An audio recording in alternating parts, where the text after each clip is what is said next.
میں بہت زیادہ پریشان ہوں، بہت زیادہ نا امید اور مایوس ہو چکا ہوں میں۔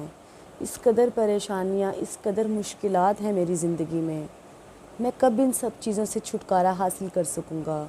آخر یہ سب کچھ میرے نصیب میں ہی کیوں لکھ دیا ہے اللہ نے؟ اتنی مشکلات، اتنی پریشانیاں، میرے پاس کچھ بھی تو نہیں ہے، نہ گھر ہے، نہ گاڑی ہے، نہ اچھی جاب ہے۔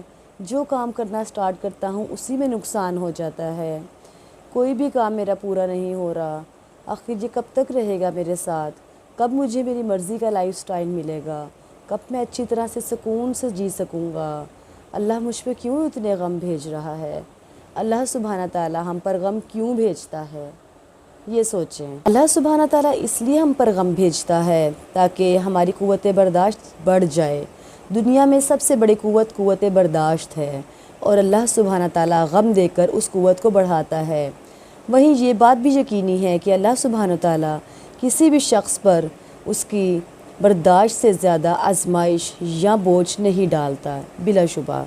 پھر ہم کیوں نا امید اور مایوس ہو جاتے ہیں؟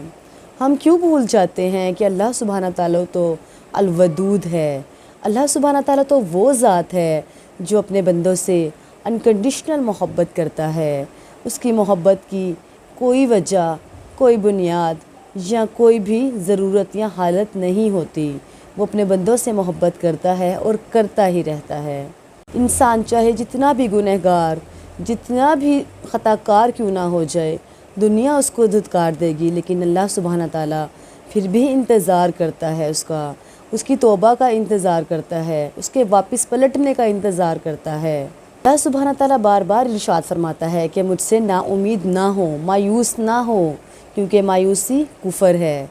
شیطان ہماری رگوں میں خون کی طرح دوڑتا ہے، اور وہ دو ہی کام کرتا ہے، یا تو ہمیں مغرور کر دیتا ہے یا پھر ہمیں مایوس کر دیتا ہے، نا امید کر دیتا ہے، اور اللہ سبحانہ تعالیٰ ہم سے بہت زیادہ ناراض ہو جاتے ہیں۔ ایک حدیث قدسی میں اللہ سبحانہ تعالیٰ ارشاد فرماتے ہیں کہ اگر میں دنیا میں کسی کو اس کے گناہ پر پکڑتا تو ان لوگوں کو پکڑتا جو دنیا میں مجھ سے نا امید ہو کر بیٹھے ہوئے ہیں، مایوس ہو کر بیٹھے ہوئے ہیں مجھ سے، جنہیں میری رحمت پہ اعتبار نہیں ہے، جو اپنی خود ساختہ پریشانیوں میں، خود ساختہ ٹینشنوں میں، ڈپریشنوں میں گھرے ہوئے ہیں، اور دنیاوی چیزوں کے لیے دنیاوی علاج ہی کروا رہے ہیں۔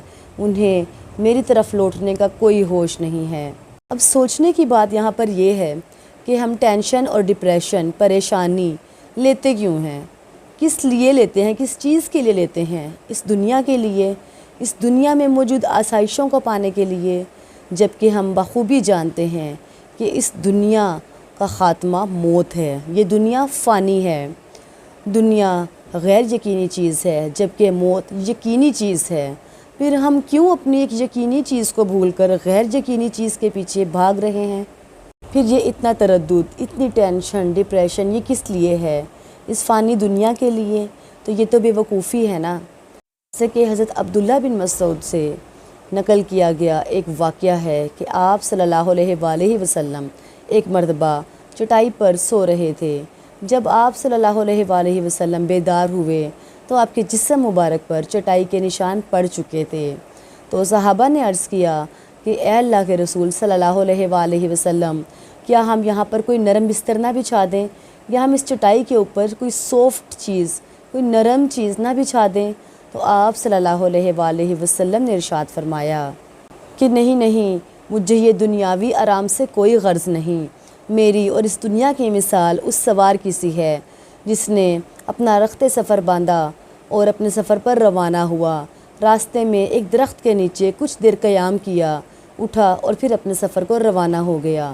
سبحان اللہ، یہ ہے حقیقت اس دنیا کی۔ کتنا بڑا فلسفہ، کتنی خوبصورت بات، کتنی خوبصورت حقیقت اس حدیث کے اندر بیان ہوئی ہے۔ اگر ہم سمجھنا چاہیں تو، اگر ہم صرف اسی ایک حدیث کو سمجھ لیں تو جو کچھ ہمارے پاس ہے، یقین مانیں ہمارے لیے وہ بہت کافی ہو جائے گا، اور ہمارے لیے دنیا میں زیادہ سے زیادہ لینے کی ہرس، لالچ اور طمع ختم ہو جائے گی۔